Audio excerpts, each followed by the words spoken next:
We just passed a big, beautiful bill. We need more beds. Governor DeSantis came up with some beds pretty quickly.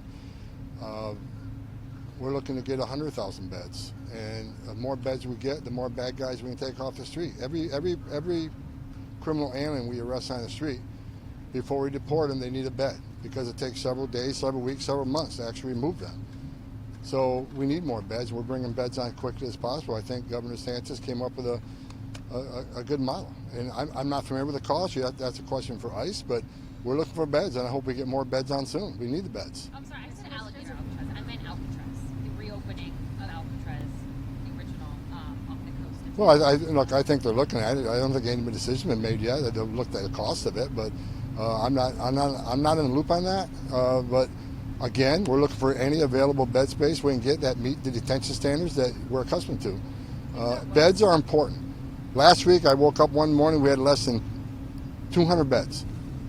We'll fill them by half the day. So we're constantly having to change flight arrangements and move deportation as quick as we can to empty beds. We shouldn't be in that position.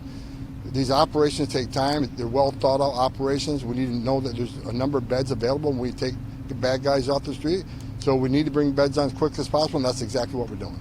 Mr. Homan, can you explain the plans to continue major enforcement pushes within sanctuary cities and states? Well, the president made it clear we're going to focus on sanctuary cities, make them priority. And why is that? Because we know they're a problem. We know they're releasing public safety threats every day because they're sanctuary cities. They're not honorary detainers. We don't have that problem in most of Texas and Florida, for instance. So we can take resources from those areas and put them in areas where we know there's a problem. So I said for weeks, we're going to flood the zone in sanctuary cities. You're going to see a record number of agents in the neighborhoods and a record number of agents at work site. If they don't give us the criminal alien the safety and security of county jail, then we're going to go to the neighborhood and find them because we're going to do the job. If we can't find them in the neighborhood, we'll find them at the work site. So sanctuary cities get exactly what they don't want. More agents in the community, which is going to equal more collateral arrest, because when we find a bad guy and he's with somebody that's not a criminal but he's here illegally, they're coming too. So that's the president made that commitment, and I made that commitment, and that's exactly what we're going to do. And we're already doing it. Mr. Homan, if it did ultimately cost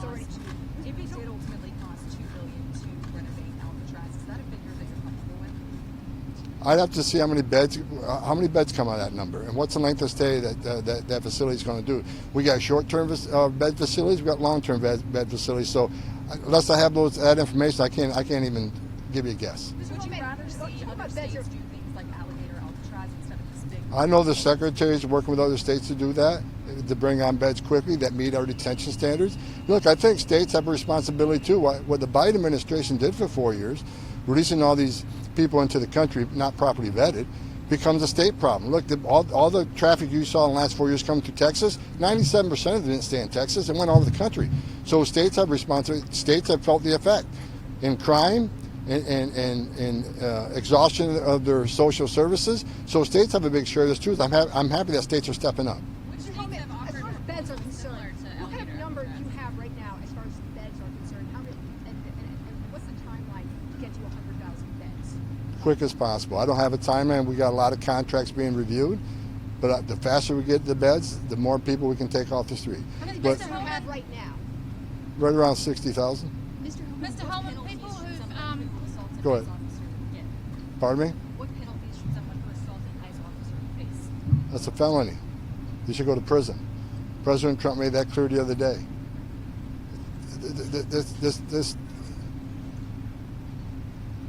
This ridiculousness is over. You put a hand on an ICE officer, you're going to prison. You impede an ICE officer, you're going to be prosecuted. When are you going to start? If you know and conceal an illegal alien, you're going to go to jail. If you throw a stone at an ICE vehicle or an officer, those days are over. They're going to get out of the car. They're going to arrest you. President Trump made that clear the other day. I talked to President Trump about that. Within 15 minutes, he put a tweet out. So the ICE officers know. Zero tolerance. Border Patrol knows. Zero tolerance. Mr. Homan, two questions. One is there are a lot of Australians who, and I've spoken to many in that community. I'm not Australian. I'm a US citizen from New Zealand originally. But they're genuinely scared. Australians drink a lot. A few of them have DUIs. They're here illegally. They've paid off their fines. They've done the restitution thing. But they're still scared they're going to be deported because they had a DUI, say 10 or 15 years ago. Is that true? That's what they're thinking is true. And the second thing is, There was someone arrested today who overstayed his visa. Do you think that it's wrong to overstay a visa? I understand that, but do you think if they have committed no criminal offences, they should be penalised the same in these harsh deportations? If you're here in violation of the law, you're going to be held accountable. President Trump made it clear we're going to prioritize public safety threats and national security threats, but you're in the country legally, you got a problem. That is why we're pushing the CB home map. Put your affairs in order and leave the country, make yourself available for some legal program. But if you commit a crime, you violate your status here, that's on you. You violated the law, you're going to be held accountable. What about these Aussies with DUIs? As far as enforcement against Over 10,000 people die a year from DUI. That's true. That's My a serious cousin's lost crime. their life to as far as it. I agree. enforcement against Yeah. mayors who are harboring illegal aliens, when is this going to happen as far as mayors? That's a question for Pam Bondi and DOJ. I've said it from day one, no one's above the law. If you knowingly and harbor, conceal an illegal alien from ICE, that is a felony.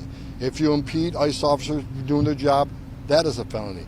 That's a question for DOJ. I've asked DOJ to look at a few cases, and they're looking at them. So I'll just leave it at that. That's a question for Pam Bondi. When do you expect the president to actually announce the specifics of the exemptions for deportations for farm workers?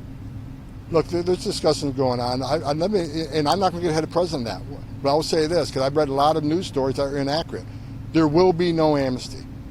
There are people talking about, we talk about policies every day, strategies every day. That is one of the discussions.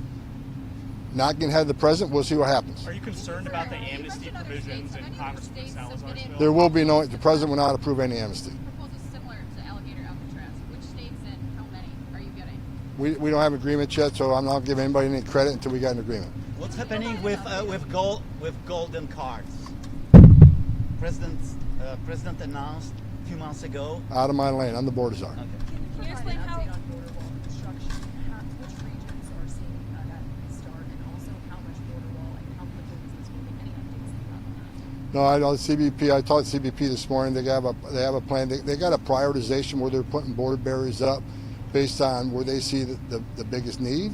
Wall is being constructed. More water buoys are being put in the water, but that plan is being put together now based on the big beautiful bill. Knowing they have the money available, they're reinstituting that plan. So I don't have the most recent facts on that. Specifically, that funding is going to where you're tracking the border No, wall. no.